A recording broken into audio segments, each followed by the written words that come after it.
कभी कभी हम जानते सब कुछ हैं, प्लान भी बना लेते हैं, सपने भी बड़े रखते हैं, लेकिन जब करने की बारी आती है तो दिमाग ही हमारी सबसे बड़ी रुकावट बन जाता है।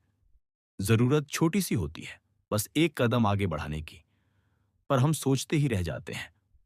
यही ओवर थिंकिंग हमारा समय भी खा जाती है और आत्मविश्वास भी। इसी जगह पीटर हॉलिंस की किताब थिंक लेस डू मोर हमें पकड़कर खड़ी करती है और बताती है कि असली बदलाव विचारों से नहीं, कार्रवाई से आता है। मन जितना उलझेगा, कदम उतने रुकेंगे। मन जितना साफ होगा, सफर उतना तेज चलेगा। यह किताब हमें समझाती है कि सोच को सरल करके, डर को किनारे रखते हुए और बस एक छोटा सा कदम उठाकर कैसे हम अपने जीवन की दिशा बदल सकते हैं। अगर आप भी अपने रोजमर्रा के कामों में अटक जाते हो, शुरुआत करने में मुश्किल महसूस करते हो या ओवरथिंकिंग की वजह से मौके हाथ से निकल जाते हैं, तो यह सफर आपके लिए है। यहाँ हम इस किताब के जरिए सीखेंगे कि कैसे कम सोचकर ज्यादा करना शुरू किया जाए और अपने सपनों को सिर्फ कल्पना नहीं, हकीकत बनाया जाए। और हाँ, आगे बढ़ने से पहले वीडियो को लाइक करें, चैनल को सब्सक्राइब करें, ताकि ऐसी प्रेरणादायक यात्राएं आप कभी मिस न करें। चलिए शुरू करते हैं। अध्याय 1। अत्यधिक विचारों की गांठ से बाहर निकलना। मनुष्य के जीवन में सबसे बड़ी बाधा बाहरी परिस्थितियां नहीं होती, बल्कि उसका अपना मन होता है। मन बार बार विचारों में उलझता है, संभावनाओं का आकलन करता है, शंकाओं को जन्म देता है और इस प्रक्रिया में वह व्यक्ति को आगे बढ़ने ही नहीं देता। यह अवस्था इतनी सामान्य दिखाई देती है कि लोग इसे सामान्य समझ बैठते हैं, जबकि यही अवस्था उन्हें वास्तविक कर्म से दूर ले जाती है। मन की यही अनवरत चक्की लेखक इसे विचारों का जाल कहते हैं, अर्थात वह बहंबोर जिसमें व्यक्ति योजनाएं बनाता रहता है, परंतु कदम आगे नहीं बढ़ा पाता। मन की स्वाभाविक प्रवृत्ति है कि वह प्रत्येक स्थिति में पूर्ण निश्चितता चाहता है। उसे लगता है कि जब तक सब कुछ 100% स्पष्ट न हो जाए, तब तक किसी कार्य का आरंभ नहीं करना चाहिए। यही कारण है कि व्यक्ति अपने विचारों की परछाइयों में ही उलझा रह जाता है। जितनी अधिक स्पष्टता खोजता है, उतनी ही अधिक उलझन उत्पन्न होती जाती है। यही भ्रम धीरे धीरे एक आदत बन जाता है और व्यक्ति निरंतर सोचते सोचते अपनी शक्ति को ही क्षीण कर बैठता है। लेखक इस अध्याय में बताते हैं कि सामान्यतया लोगों को लगता है कि अधिक सोचना अधिक बुद्धिमत्ता का चिन्ह है, लेकिन वस्तुतः बार बार एक ही बात पर विचार करना कोई समझदारी नहीं, बल्कि मन की अस्थिरता का संकेत है। विचारों की यह अधिकता व्यक्ति की ऊर्जा चूस लेती है और अंततः निर्णय लेने की क्षमता खो बैठती है। जब मन बार बार यह प्रश्न उठाता है, यदि असफल हो गया तो क्या होगा? क्या मैं इस कार्य के योग्य हूं? लोग क्या कहेंगे? तो ये प्रश्न किसी समाधान तक नहीं ले जाते, बल्कि मन में भय की परतें बनाते जाते हैं। और जितनी देर व्यक्ति सोचता रहता है, उतने ही नए भय उत्पन्न होते जाते हैं। लेखक बताते हैं कि अत्यधिक विचारों का सबसे बड़ा प्रभाव यह है कि व्यक्ति अपनी क्षमता का वास्तविक स्वरूप कभी जान ही नहीं पाता। प्रत्येक नए प्रयास से पहले मन उसे पुराने अनुभव याद दिलाता है। कभी किसी की आलोचना, कभी पिछली असफलता, कभी किसी अवसर पर हुई शर्मिंदगी। ये सब स्मृतियां मन में उपस्थित रहती हैं और जैसे ही कोई नया अवसर सामने आता है, वही पुरानी स्मृतियां मनुष्य को रोक देती है। वह एक कदम भी आगे नहीं बढ़ा पाता, क्योंकि मन पहले ही उसे असफलता का चित्र दिखा देता है। मनुष्य के भीतर यह विश्वास भी गहराई से बैठा रहता है कि प्रत्येक कार्य का एक श्रेष्ठ और दोष रहित तरीका अवश्य होगा, और जब तक वह श्रेष्ठ तरीका सामने ना आए, तब तक कदम उठाना उचित नहीं। परंतु वास्तविकता यह है कि ऐसे पूर्ण तरीकों का अस्तित्व ही नहीं होता। जीवन का अधिकांश ज्ञान व्यक्ति को चलते चलते ही मिलता है। यदि कोई व्यक्ति पहले से संपूर्ण विवरण और पूरा मार्गदर्शन प्राप्त करने की प्रतीक्षा करेगा, तो संभवतः वह जीवन भर आरंभ ही नहीं कर पाएगा। इस अध्याय में लेखक स्पष्ट करते हैं कि विचार और अत्यधिक विचार, इनमें बहुत सूक्ष्म परंतु महत्वपूर्ण अंतर है। उपयोगी विचार वह है जो मनुष्य को दिशा देता है, उसके मार्ग को सरल बनाता है और उसे कर्म के लिए प्रेरित करता है। किंतु व्यर्थ विचार वह है जो मनुष्य को उसी स्थान पर बांध देता है जहां से वह चला था। वह मन में शोर पैदा करता है, समाधान कम और उलझने अधिक। लेखक कहते हैं कि अत्यधिक विचार कोई जन्मजात स्वभाव नहीं, बल्कि एक अर्जित प्रवृत्ति है। जिस प्रकार कोई व्यक्ति नाखून चबाने की आदत अपनाता है, उसी प्रकार मन अनावश्यक विचारों की आदत भी विकसित कर लेता है। जो चीज सीखी जा सकती है, उसे छोड़ा भी जा सकता है। इसके लिए प्रथम चरण है जागरूकता। अपने विचारों की गति को पहचानना, यह समझना कि कौन से विचार लाभदायक हैं और कौन केवल मन की भ्रांति का परिणाम। लेखक यह भी संकेत करते हैं कि जब मन को अधिक समय मिलता है, तब वह काल्पनिक आशंकाओं का निर्माण करने लगता है। निष्क्रियता मन का सबसे बड़ा शत्रु है। जब व्यक्ति कार्य में रत नहीं होता, तब मन अपने लिए नए नए भय पैदा करता है। लेकिन जैसे ही कोई व्यक्ति थोड़ा सा भी कर्म आरंभ करता है, उसका मन स्थिर होने लगता है। मन एक साथ दो कार्य नहीं कर सकता। या तो वह कल्पनाओं का निर्माण करेगा या फिर कर्म में लगेगा। अत्यधिक विचारों का एक और दुष्प्रभाव यह है कि इससे मन की ऊर्जा घटने लगती है। सोच सोचकर व्यक्ति थक जाता है और जब वास्तविक कार्य आरंभ करने का समय आता है, तब उसके पास शक्ति ही नहीं बचती। इसके विपरीत जो व्यक्ति शीघ्र कर्म करता है, उसकी ऊर्जा प्रबल होती जाती है और उसी गति से वह आगे बढ़ता जाता है। लेखक का मत है कि दिशा केवल चिंतन से नहीं, कर्म से उत्पन्न होती है। पहला कदम व्यक्ति को अनुभव देता है और अनुभव उसे आगे बढ़ने के लिए साहस। इस अध्याय का संपूर्ण प्रवाह इसी तथ्य पर घूमता है कि मनुष्य को अत्यधिक विचारों की जकड़ से मुक्त होना ही पड़ता है, यदि वह जीवन में आगे बढ़ना चाहता है। मन जितना शांत होगा, कर्म उतना सरल होगा, और कर्म के माध्यम से ही व्यक्ति अपनी सामर्थ्य को पहचान सकता है, अपने भीतर नए साहस को जन्म दे सकता है और उस दिशा में कदम बढ़ा सकता है जहां उसकी प्रगति संभव है। अध्याय 2। मन की शंका को नियंत्रित करके आगे बढ़ने की कला। मनुष्य के भीतर सबसे तीव्र भाव यदि कोई है, तो वह है शंका। शंका दिखती तो साधारण है, परंतु इसकी जड़ें बहुत गहरी होती हैं। यह मन में इतने सूक्ष्म रूप से प्रवेश करती है कि व्यक्ति स्वयं भी पहचान नहीं पाता कि वह शंका के प्रभाव में जी रहा है। यह मन में धीरे धीरे जगह बनाती है और एक दिन ऐसा आता है जब यह मनुष्य की दृष्टि, साहस और निर्णय तीनों पर अधिकार कर लेती है। लेखक इस अध्याय की शुरुआत इसी विचार से करते हैं कि यदि व्यक्ति अपनी शंका को पहचान ले और उसे नियंत्रित करना सीख जाए, तो उसके जीवन का आधा बोझ स्वतः ही हल्का हो जाता है। शंका का पहला चरण है अनिश्चितता। किसी भी कार्य को आरंभ करने से पहले मन सोचता है, क्या यह उचित निर्णय है? यदि यह गलत हुआ तो क्या मेरे पास पर्याप्त योग्यता है? व्यक्ति को लगता है कि वह सोच समझकर निर्णय ले रहा है, परंतु वास्तव में यह निर्णय नहीं, निर्णयहीनता का प्रारंभ होता है। शंका मन को बांध लेती है और व्यक्ति उसी विषय पर बार बार विचार करता रहता है। इस तरह वह विचारों के घेरे में घूमता ही रहता है। दूसरा चरण है कल्पना। मनुष्य का मन आशंकाओं की कल्पना करने में अत्यंत निपुण है। वह भविष्य देखना शुरू कर देता है जो अभी आया ही नहीं। वह विफलता की तस्वीरें बनाता है, दूसरों की आलोचना की ध्वनि सुन लेता है और उन परिस्थितियों की कल्पना करता है जिनका कोई वास्तविक अस्तित्व भी नहीं। ऐसे में व्यक्ति यह नहीं समझ पाता कि वह वर्तमान को छोड़कर एक काल्पनिक भविष्य के भय में जी रहा है। लेखक बताते हैं कि यह कल्पनाएं वास्तविकता की तुलना में कहीं अधिक तीव्र होती है और इन्हें जितना महत्व दिया जाए, वे उतनी ही सशक्त होती जाती हैं। तीसरा चरण है मन पर बोझ। जब शंका बढ़ती है, तो मनुष्य अपने भीतर आत्मविश्वास खोने लगता है। उसे लगता है कि वह जितना सोच रहा है, उतनी बड़ी समस्या उसके सामने है। वह उन लोगों से अपनी तुलना करने लगता है जो उससे आगे बढ़ चुके हैं। उसे लगता है कि शायद वह कभी भी उनके स्तर तक पहुंच नहीं पाएगा।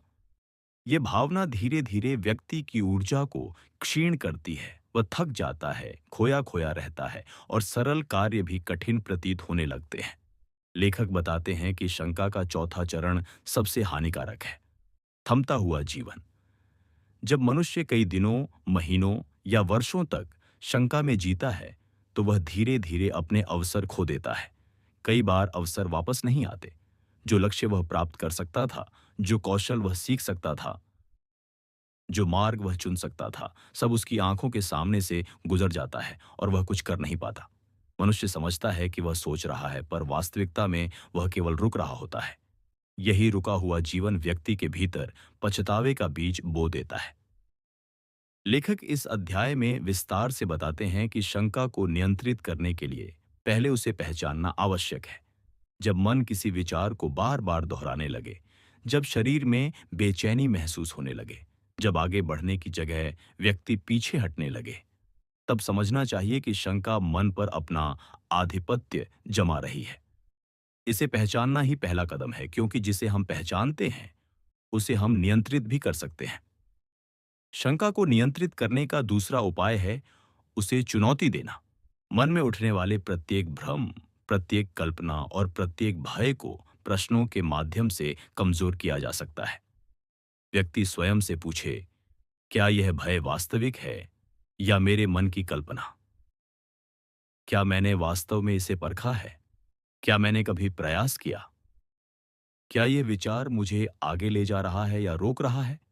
ऐसे प्रश्न मन की धुंध को कम करते हैं और व्यक्ति के भीतर स्पष्टता का निर्माण शुरू करते हैं। तीसरा उपाय है छोटे छोटे कदम। लेखक बताते हैं कि मनुष्य जब सीधे बड़े लक्ष्य की ओर देखता है तब शंका अधिक प्रबल होती है, लेकिन जब वही लक्ष्य छोटे छोटे चरणों में विभाजित कर दिया जाए तो प्रत्येक चरण सरल हो जाता है और मन को यह लगता है कि वह इसे पूरा कर सकता है। छोटे कदम मन को शक्ति देते हैं, जबकि बड़े कदम मन में भय जगाते हैं। लेखक स्पष्ट करते हैं कि किसी भी महान कार्य की शुरुआत छोटे और सरल प्रयासों से ही होती है। चौथा उपाय है अनुभव को महत्व देना। मन केवल उन परिस्थितियों में शांति पाता है जहां उसे अनुभव प्राप्त होता है। जब व्यक्ति बिना अधिक सोचे एक कदम आगे बढ़ाता है, तब वह समझता है कि वास्तविकता उतनी कठिन नहीं थी जितनी उसने अपने मन में बनाई थी। अनुभव मन को साहस देता है और साहस शंका को कम करता है। इस प्रकार छोटे अनुभव धीरे धीरे बड़े आत्मविश्वास का निर्माण करते हैं। इस अध्याय में लेखक का मुख्य विचार यह है कि मनुष्य को अपने मन के भीतर चल रही शंका को भावनाओं की दृष्टि से नहीं, बल्कि एक साधारण प्रवृत्ति की तरह देखना चाहिए। शंका कोई शत्रु नहीं, बल्कि मन की एक आदत है जिसे समय और अभ्यास से बदला जा सकता है। जैसे व्यक्ति चलना, लिखना या पढ़ना सीखता है, वैसे ही वह निशंक होकर जीना भी सीख सकता है। लेखक लिखते हैं कि यदि मनुष्य अपने जीवन में प्रगति की आकांक्षा रखता है तो उसे केवल एक ही दिशा अपनानी होगी, कर्म की दिशा। शंका तब तक जीवित रहती है जब तक व्यक्ति निष्क्रिय रहता है, लेकिन जैसे ही वह चलना शुरू करता है, शंका पीछे हटती जाती है। मन की इस गति को समझना ही आगे बढ़ने की कला है। अध्याय 3, निर्णय की दृढ़ता और मन की दिशा का निर्माण।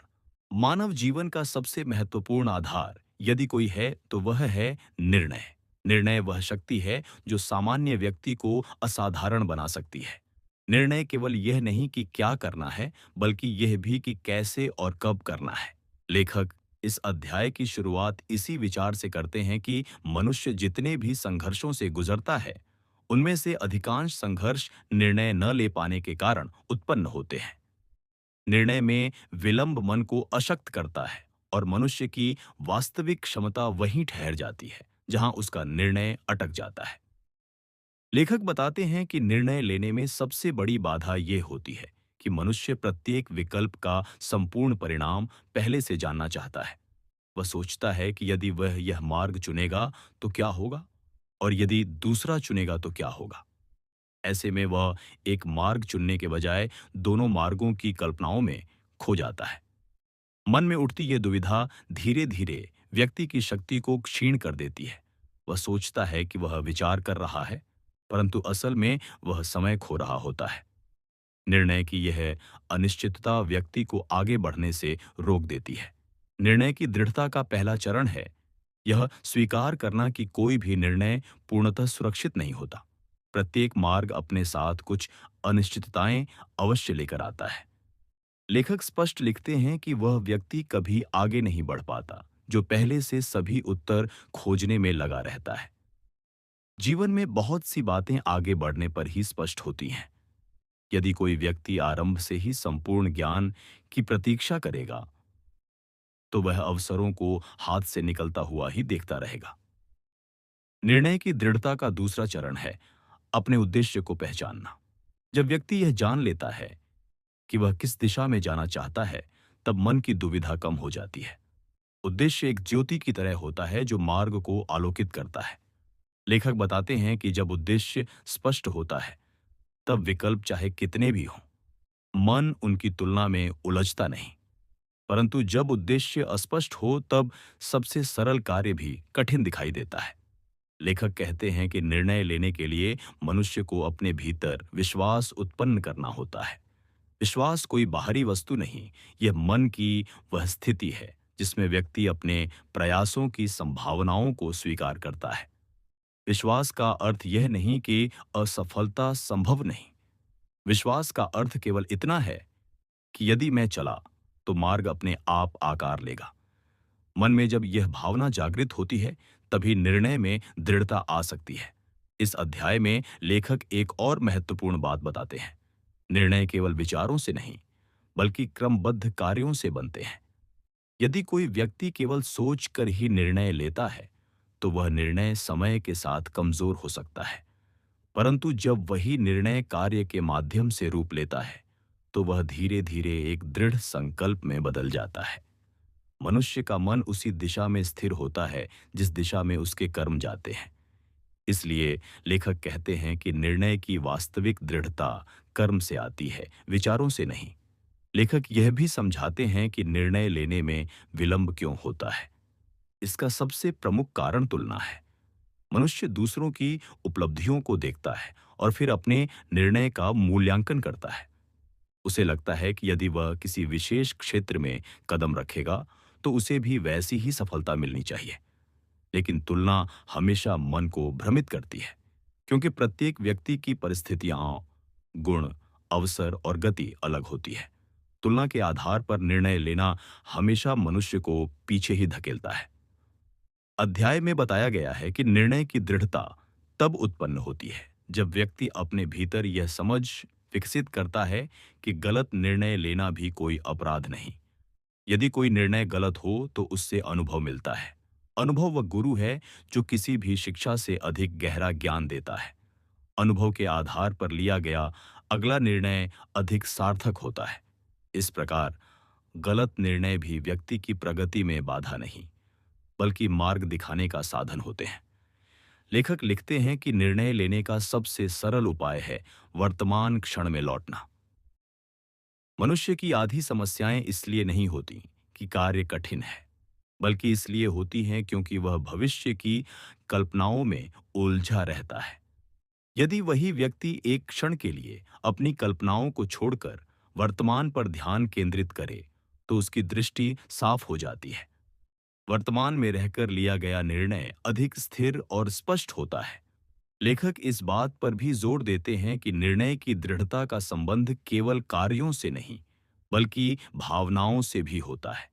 जब व्यक्ति भावनात्मक रूप से विचलित होता है, तब उसका मन किसी भी निर्णय को स्थिर नहीं रख पाता। ऐसे में आवश्यक है कि पहले मन को शांत किया जाए। शांत मन वह है जो विचारों की भीड़ में नहीं खोता। ऐसा मन निर्णय को पकड़ सकता है और उसे दिशा दे सकता है। इसलिए लेखक कहते हैं कि निर्णय लेने से पहले मन को स्थिर करना एक महत्वपूर्ण प्रक्रिया है। अध्याय के अंत में लेखक यह बताते हैं कि मनुष्य को अपने निर्णयों से भागना नहीं चाहिए। कभी-कभी निर्णय कठिन होते हैं, कभी वे सरल। परंतु जो व्यक्ति निर्णय लेने का साहस करता है, वह आगे बढ़ने का प्रथम कदम उठा लेता है। निर्णय आपको गति देते हैं और गति आपको परिवर्तन की ओर ले जाती है। जीवन में गति ही वह शक्ति है जो व्यक्ति को स्थिरता से बाहर निकालती है और उसे विकास की ओर ले जाती है। अध्याय 4, मन की उलझनों को शांत कर कर्म को प्राथमिकता देना। मनुष्य के भीतर उत्पन्न होने वाली उलझनें अक्सर इतनी सामान्य लगती हैं कि व्यक्ति उन्हें अपना स्वभाव मान लेता है। उसे लगता है कि प्रत्येक कार्य से पहले संदेह होना स्वाभाविक है, निर्णय में देरी करना आवश्यक है और हर बार अनेक संभावनाओं पर विचार करना ही सही पद्धति है। परंतु लेखक स्पष्ट करते हैं कि यही उलझने व्यक्ति की गति को रोक देती है। मन की यह स्थिति बिल्कुल उसी धूल की तरह है जो कांच पर जम जाती है। कांच तो वहीं रहता है, पर दृश्य अस्पष्ट हो जाता है। मन की उलझने भी जीवन के लक्ष्य को इसी प्रकार धुंधला कर देती है। लेखक बताते हैं कि मन दो दिशाओं में खिंचता है। एक दिशा वह है जो व्यक्ति को नए अनुभवों की ओर ले जाती है, और दूसरी वह जो उसे परिचित सुरक्षित क्षेत्रों में रोके रखती है।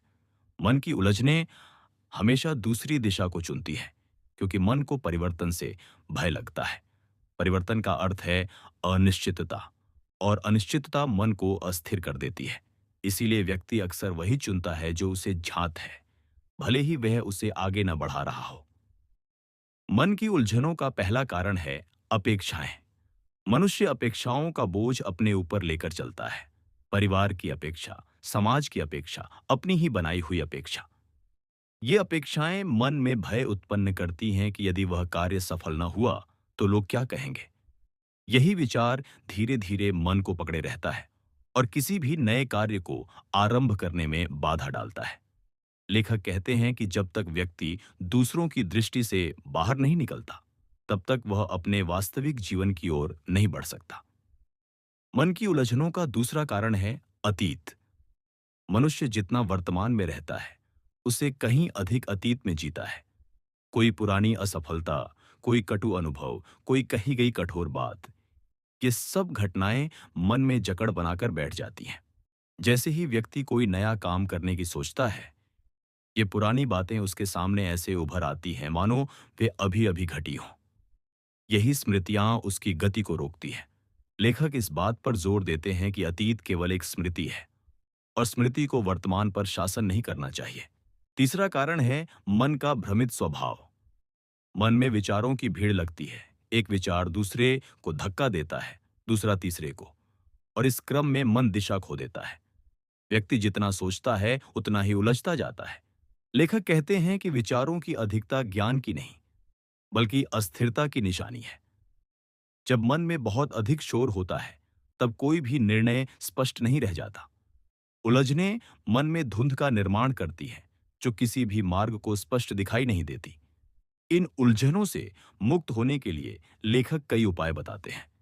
पहला उपाय है मन को ठहराव देना। मन जब बहुत अधिक भागता है, तो वह स्वयं अपनी ऊर्जा खो देता है। उसे शांत करना आवश्यक है। शांत मन वह होता है जिसमें विचारों का वेग नहीं होता, भावनाएं स्थिर रहती हैं और निर्णय स्पष्ट दिखाई देते हैं। लेखक कहते हैं कि मन को शांत करना किसी विशेष विधि का परिणाम नहीं, बल्कि नियमित अभ्यास का फल है। जब व्यक्ति प्रतिदिन कुछ समय स्वयं के भीतर झांकता है, तो वह अपने विचारों की जड़ को पहचानने लगता है। यही पहचान उलझन का समाधान बनती है। दूसरा उपाय है अपने विचारों को शब्द देना। मन में पैदा हुए विचार जब तक केवल मन में रहते हैं, तब तक वे बढ़ते जाते हैं। लेकिन जैसे ही व्यक्ति उन्हें शब्दों में व्यक्त करता है, चाहे लिखकर चाहे बोलकर, वे अपनी वास्तविकता प्रकट करते हैं। कई विचार ऐसे होते हैं जो लिखते ही अपनी शक्ति खो देते हैं, क्योंकि वे वास्तव में उतने जटिल होते ही नहीं जितने मन ने उन्हें बना दिया था। लेखक कहते हैं कि मन की अराजकता को कागज पर उतार देने से वह आधी हल्की हो जाती है। तीसरा उपाय है कर्म को प्राथमिकता देना। मन की उलझनें तब तक बनी रहती हैं जब तक व्यक्ति निष्क्रिय रहता है। निष्क्रियता मन को विचलित करती है, जबकि कर्म उसे स्थिर करता है। लेखक लिखते हैं कि जब व्यक्ति कोई छोटा कार्य भी आरंभ करता है, तो उसका मन उसी दिशा में केंद्रित हो जाता है और उलझनें पीछे हटने लगती हैं। कर्म मन को दिशा देता है और दिशा मन को स्थिरता। लेखक इस अध्याय में यह भी बताते हैं कि मन की उलझनों को समाप्त करने का अर्थ उन्हें नकारना नहीं, बल्कि उन्हें समझना है। मन की हर उलझन किसी न किसी भय, असुरक्षा या अपेक्षा से जुड़ी होती है। जब व्यक्ति उस मूल कारण को पहचान लेता है, तो उलझन का अर्थ बदल जाता है। वह अब बाधा नहीं रहती, बल्कि सीख का अवसर बन जाती है। मन को समझना ही मन पर नियंत्रण का प्रथम चरण है। चौथा उपाय है आत्मसंवाद। मनुष्य अपने भीतर हर समय बातचीत करता रहता है। कभी वह स्वयं को प्रोत्साहित करता है, कभी डांटता है, कभी निराश करता है। लेखक कहते हैं कि आत्मसंवाद को सही दिशा देना अत्यंत आवश्यक है। यदि व्यक्ति स्वयं से कठोर शब्दों में बात करेगा तो उसका मन कमजोर होगा।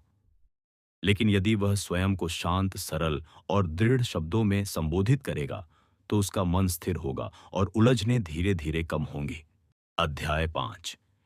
कार्रवाई की गति बनाना और रुकावटों को तोड़ना। जब इंसान करने की आदत बना लेता है तो अगली चुनौती होती है उस आदत की गति को बनाए रखना। शुरुआत करना हमेशा मुश्किल होता है, लेकिन असली खेल तब शुरू होता है जब आप हर दिन उस काम को जारी रखने का संघर्ष करते हैं। यही वह जगह है जहां ज्यादातर लोग रुक जाते हैं। वे एक दो दिन में जब शान होकर काम करते हैं, फिर थोड़ी सी दिक्कत आते ही बहाने बनाना शुरू कर देते हैं। लेकिन पीटर हॉलिंस बताते हैं कि गति यानी मोमेंटम वो ईंधन है जो आपको आधे सफर में पीछे नहीं लौटने देता। एक बार गति बन जाए फिर काम आसान होने लगता है, मन कम उलझता है और कार्रवाई ज्यादा सहज लगने लगती है। लेखक इस अध्याय में बताता है कि दिमाग का स्वभाव शुरू में हमेशा विरोध करने वाला होता है। जब आप किसी नई आदत को अपनाते हो तो दिमाग की पहली प्रतिक्रिया होती है, क्यों शुरू करें, अब क्यों, बाद में कर लेंगे। ये आवाज बहुत चालाक होती है क्योंकि यह हमेशा तर्कों में बात करती है। थोड़ा आराम कर लो, थोड़ा फुर्सत में कर लेना, अभी मूड नहीं है, कल कर लेंगे। इंसान इन तर्कों को सच मान बैठता है और यही बात उसकी गति को नष्ट कर देती है। इसलिए गति बनाए रखने के लिए सबसे पहला हथियार है दिमाग की टाल मटोल वाली आवाज को पहचानना और उसे बिना जवाब दिए चुप करा देना। रुकावटें हमेशा मानसिक होती हैं, वास्तविक नहीं। हम जो काम रोज करते हैं उसी में आसानी महसूस करते हैं। जो काम कभी कभार करते हैं वह मुश्किल लगता है। जैसे जिम जाने वाले को रोज उठना सामान्य लगता है, लेकिन पहली बार जाने वाले को डर लगता है। ऐसा नहीं कि शरीर में कोई कमी होती है, बस आदतें कमजोर होती हैं। इसी तरह कार्रवाई की गति भी एक आदत है। आप जितना ज्यादा काम को दोहराओगे, दिमाग उतना ज्यादा उसे सामान्य मानेगा। और जब दिमाग किसी चीज को सामान्य मान ले, वह खुद ब खुद आपको उसे करने के लिए धकेलेगा। इस अध्याय में हॉलिंस ये भी कहते हैं कि छोटी छोटी जीतें गति बनाने का सबसे बड़ा तरीका है। लोग सोचते हैं कि बड़ी उपलब्धि ही प्रेरणा देती है, लेकिन सच तो ये है कि छोटे छोटे टास्क पूरे करना ही असली प्रेरणा का स्रोत होता है। हर बार जब आप कोई छोटा काम पूरा करते हो, दिमाग आपको एक छोटा पुरस्कार देता है, एक संतुष्टि की हल्की सी चमक। यही चमक धीरे धीरे आपको आगे बढ़ाती है। लेकिन लोग अक्सर छोटी जीतों को महत्व नहीं देते और केवल बड़े परिणामों के पीछे भागते हैं। बड़ा काम तभी होता है जब दर्जनों छोटे काम पूरे किए गए हों। इसीलिए लेखक कहता है, छोटी सफलताएं इकट्ठी करो, बड़ी सफलता खुद बन जाएगी। एक और महत्वपूर्ण पहलू है रोकने वाले विचारों को तोड़ना। हर व्यक्ति के मन में कुछ विचार अक्सर घूमते रहते हैं। यह मेरे बस का नहीं है, मैं हमेशा गलत करता हूं, कहीं मैं फेल ना हो जाऊं, मुझ में उतनी क्षमता नहीं है। ये विचार व्यक्ति की कार्रवाई को धीमा करते हैं। हॉलिंस बताते हैं कि इन विचारों का सच से कोई लेना देना नहीं होता। ये सिर्फ हमारे अनुभवों, डर और परवरिश के बनाए हुए पैटर्न होते हैं। जब इंसान इन विचारों को चुनौती देता है, भले ही छोटे कदम से, वह अपने अंदर की रुकावट को तोड़ देता है। जैसे ही एक रुकावट टूटती है, गति बढ़ जाती है। इसके साथ साथ लेखक यह भी बताता है कि कार्रवाई की गति को बढ़ाने के लिए काम को हल्का महसूस कराना जरूरी है। जब इंसान किसी काम को बहुत बड़ा मान लेता है तो दिमाग उसे बोझ समझता है और बचने लगता है। लेकिन जब वही काम छोटे हिस्सों में बांट दिया जाता है, वह आसान लगने लगता है। इंसान अपने आप कहता है, चलो इतना तो कर ही सकता हूं। इसी के साथ अच्छा महसूस होने लगता है। ये तरीका दिमाग पर काम करता है क्योंकि दिमाग हमेशा आसान रास्ता चुनना चाहता है। जब आप बड़े काम को छोटे छोटे आसान हिस्सों में तोड़ देते हो, दिमाग भी साथ देने लगता है और गति अपने आप बनती जाती है। इस अध्याय में यह भी बताया गया है कि कभी कभी गति बनाए रखने के लिए इंसान को मनचाही भावना का इंतजार करने की जरूरत नहीं होती। लोग कहते हैं, आज फील नहीं हो रहा, आज चल नहीं रहा, आज मन नहीं है। लेकिन लेखक साफ कहता है कि कार्रवाई किसी भावना की मोहताज नहीं होती। भावना उतार चढ़ाव वाली होती है, लेकिन आदत स्थिर होती है। अगर आप सिर्फ भावना के भरोसे काम करोगे तो ज्यादातर दिन आप काम नहीं कर पाओगे। लेकिन अगर आप आदत के भरोसे काम करोगे तो हर दिन एक कदम जरूर बढ़ेगा। यही गति का असली रहस्य है। अध्याय 5 में एक और बात बड़ी सुंदरता से समझाई गई है। सिस्टम बनाना गति का इंजन है। लोग लक्ष्य बनाते हैं लेकिन सिस्टम नहीं बनाते। लक्ष्य सिर्फ मंजिल बताते हैं, सिस्टम रास्ता दिखाता है। अगर आपका सिस्टम मजबूत है, जैसे एक तय समय, एक तय रूटीन, छोटा सा काम, स्पष्ट लिस्ट, तो गति अपने आप बन जाती है। बिना सिस्टम के इंसान सिर्फ इच्छा के भरोसे चल रहा होता है, और इच्छा कभी स्थिर नहीं रहती। इसलिए लेखक कहता है कि जो लोग कार्रवाई की निरंतरता चाहते हैं, उन्हें लक्ष्य नहीं, सिस्टम पर फोकस करना चाहिए। इस अध्याय का सबसे दिलचस्प हिस्सा यह है कि लेखक बताता है कि कभी-कभी गति बनाए रखने के लिए अधूरे काम छोड़ देना भी बहुत असरदार होता है। अधूरा काम दिमाग को खुद खींचता है आगे बढ़ाने के लिए। ये मनोविज्ञान का नियम है। जब कोई चीज अधूरी रह जाती है, दिमाग खुद उसे पूरा करने की इच्छा पैदा करता है। इस ट्रिक का इस्तेमाल लेखक ये कहने के लिए करता है कि कभी-कभी शुरुआत करना या थोड़ा सा आगे बढ़ना ही अगला कदम निकाल देता है, और धीरे-धीरे ऐसा करते-करते इतनी गति बन जाती है कि इंसान खुद रुकना नहीं चाहता। अध्याय 6, लगातार बने रहने की कला और लंबी दौड़ का मानसिक ढांचा। जब इंसान किसी काम को शुरू करता है और उसके बाद उसकी गति बन जाती है, तो आखिरी चुनौती होती है उस काम को लंबी अवधि तक बनाए रखना। यही वह फेज है जहां आधे से ज्यादा लोग हार मान लेते हैं। शुरुआत में जो उत्साह होता है, वह समय के साथ कम होने लगता है। ऊर्जा कभी बढ़ती है, कभी घटती है। परिस्थितियां कभी आसान होती हैं, कभी उलझी हुई। ऐसे समय में एक ही चीज इंसान को रास्ते पर बनाए रखती है, लगातार बने रहने की मानसिक कला। पीटर हॉलिंस बताते हैं कि यह कला इंसान की सबसे बड़ी ताकत बन सकती है, अगर वह इसे समझ ले। इस अध्याय में पहला बड़ा विचार यह है कि लगातार बने रहना कोई टैलेंट नहीं, बल्कि एक मनोवैज्ञानिक संरचना है। लोग अक्सर सोचते हैं कि जो लोग सालों तक मेहनत करते रहते हैं, उनकी इच्छा शक्ति बहुत मजबूत होती होगी। लेकिन सच्चाई यह है कि दुनिया के सफलतम लोग इच्छा शक्ति पर नहीं, सिस्टम पर भरोसा रखते हैं। इच्छा शक्ति कभी भी भरोसेमंद नहीं होती, क्योंकि यह एक भावना की तरह आती जाती है।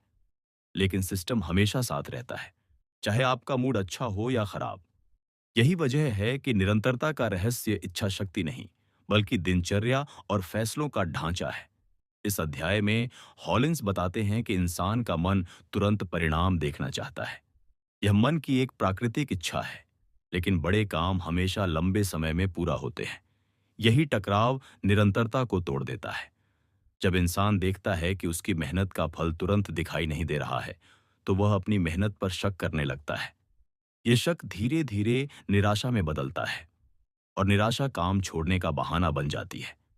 यही वजह है कि लेखक जोर देता है कि लंबी अवधि का मानसिक ढांचा बनाना जरूरी है। ऐसा ढांचा जो इंसान को सिर्फ आज पर फोकस करने दे, कब परिणाम आएगा पर नहीं। इस अध्याय का एक गहरा बिंदु यह है कि इंसान को अपनी पहचान बदलनी पड़ती है। अगर आप किसी काम को लंबे समय तक करना चाहते हैं, तो पहले खुद को उस इंसान की तरह देखना होगा जो उस काम को करने वाला है। उदाहरण के तौर पर, अगर कोई रोज लिखना चाहता है, तो उसे पहले खुद को लेखक मानना होगा। अगर कोई व्यायाम करना चाहता है, तो खुद को फिटनेस पर्सन के रूप में देखना होगा। जब पहचान बदलती है, तो आदतें खुद ब खुद उसके अनुसार ढलने लगती हैं, और यह बदलाव निरंतरता पैदा करता है, क्योंकि तब इंसान यह नहीं सोचता कि मुझे करना चाहिए, बल्कि वह सोचता है, मैं ऐसा करने वाला इंसान हूं। लेखक यह भी समझाते हैं कि लगातार बने रहने का मतलब यह नहीं कि हर दिन परफेक्ट होना जरूरी है। इंसान मशीन नहीं है। कभी-कभी दिन खराब जाता है, कभी ऊर्जा कम होती है, कभी परिस्थितियां साथ नहीं देती। लेकिन निरंतरता का मतलब यह है कि इंसान कभी भी दो खराब दिन लगातार न आने दे। अगर एक दिन छूट जाए, तो अगले दिन दोगुना फोकस के साथ वापस काम पर लौट आए। यही न टूटने वाली श्रृंखला का सिद्धांत है। लोग असफल इसलिए नहीं होते कि उनके एक दो दिन खराब गए। वे असफल इसलिए होते हैं क्योंकि वे एक खराब दिन को हफ्ते, हफ्ते को महीनों में बदल देते हैं।